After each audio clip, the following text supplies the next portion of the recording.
जैसे कि मैंने आपको कहा था कि मैं आपको फ्लावर के डायग्राम से आपको आसानी से समझाऊंगी। तो ये जो है ये एक फ्लावर का डायग्राम है, जिसमें मैंने बोला था ये जो बाहर के ये जो पोर्शन है, इस वाले बाहर वाले पोर्शन को मैं कैलिक्स कह रही थी। और इसको हम एक सिंगल पत्ती, यानी कि अगर मैं सिर्फ और सिर्फ एक सिंगल पत्ती की बात करूं या फिर इसकी बात करती हूं, तो ये मेरी क्या हो गई, ये मेरा एक सिंगल पत्ती सेपल कहलाया जा रहा है। यही अगर मैं सेकंड पार्ट की बात करूं, तो यहाँ पे ये वाला जो पोर्शन है, ये जो है ये आप देख सकते हैं कि मैंने इसको ये कलर्ड पोर्शन से बनाने की कोशिश कर रही हूँ। ये कलर्ड पोर्शन जो है ये मेरा कोरोला है, या फिर इसके एक सिंगल पार्ट को मैंने यहाँ पे क्या कह रखा है, पेटल कह रखा है। दैट मीन्स ये जो रेड कलर वाला और ग्रीन कलर वाले दोनों पोर्शन जो थे, ये मेरे एसेसरी वर्ल्स हो गए। और मैंने कहा था ये प्रोटेक्शन करने का काम कर रहे हैं, आप देख सकते हैं, क्योंकि ये सबसे बाहर था और ये इसके अंदर की तरफ है, तो ये जो है ये इसका क्या करेंगे, प्रोटेक्शन करने में मदद करेंगे। नेक्स्ट इसके बाद जो मैं आपको स्ट्रक्चर्स दिखाने की कोशिश करती हूँ, वो मेल और फीमेल स्ट्रक्चर्स हैं, जिनको मैं अलग कलर से हाईलाइट करते हुए आपको दिखाना चाह रही हूँ।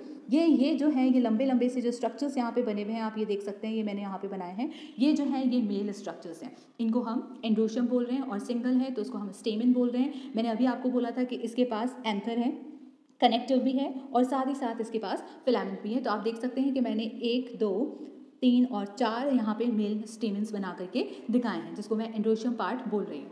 नेक्स्ट मैं आपको अलग कलर से और दिखाती हूँ। मैंने बोला था कि सेंटर के अंदर सबसे ज़्यादा प्रोटेक्टिव पार्ट जो है वो हमारा ये वाला पार्ट है, जिसको मैंने फीमेल पार्ट कहा था, गायनोशियम। आप देख सकते हैं कि इस गायनोशियम के अंदर मैंने सबसे ऊपर की तरफ यहाँ पे बोला था ये स्टिग्मा है, ये स्टाइल है, और ये ओवरी है। और इस ओवरी के अंदर मैंने आपको बोला था कि इसके अंदर ढेर सारे ओव्यूल्स पाए जाएंगे, और अलग अलग स्पीशीज़ में अलग अलग ओव्यूल होते हैं। यहाँ पे मैंने 4 ओव्यूल बना करके दिखाए हैं, जो कि एक दूसरे से जुड़े हुए हैं।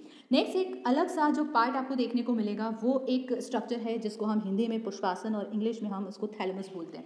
ये आप देख सकते हैं ओवरी के जस्ट नीचे वाला जो पोर्शन है, थोड़ा सा मैं ब्रॉड करके आपको दिखाती हूँ। ये वाला जो पोर्शन है बॉटम में, इस पोर्शन को हम थैलेमस कहते हैं। क्यों इसको पुष्पासन हिंदी में बोला जा रहा है? क्योंकि ये पुष्प का आसन है। दैट मीन्स ये जितनी भी लेयर्स हैं या जितने भी पार्ट्स थे, जितनी भी पेटल्स सेपल्स सब जो हैं वो इसके ऊपर आके सिचुएटेड है। यदि कभी आपने गेंदे के फूल को देखा हो तो उसकी बॉटम के अंदर आपको देखने को मिलेगा एक सोलन पोर्शन होता है ग्रीन कलर का नीचे से बॉटम में। यदि आप उसको खोलेंगे तो आपको ढेर सारे स्ट्रक्चर्स जो हैं वो इसी के अंदर एम्बेडेड इसी तरह से जुड़े हुए आपको नजर आएंगे। नेक्स्ट इसके बाद एक नई चीज़ और है, जो कि है आप सबसे इंपॉर्टेंट चीज़ जो है जिसको फ्लावर को बेयर करे हुए रहता है, या जो फ्लावर है स्टेम से टिका हुआ रहता है, उसको हम बोलते हैं पेडिसल। ये जो डंडी जैसा स्ट्रक्चर है इसको हम पेडिसल बोलते हैं, जो कि क्या कर रहा है, फूल को पकड़े रहता है स्टेम के साथ में। होप सो आपको मेरा ये वाला वीडियो भी समझ में आया होगा। फ्लावर और फ्लावर के जो पार्ट्स हैं, साथ ही साथ उन पार्ट्स के क्या काम हैं, वो भी आपको आसानी से समझ में आएंगे। Thank you for watching my video.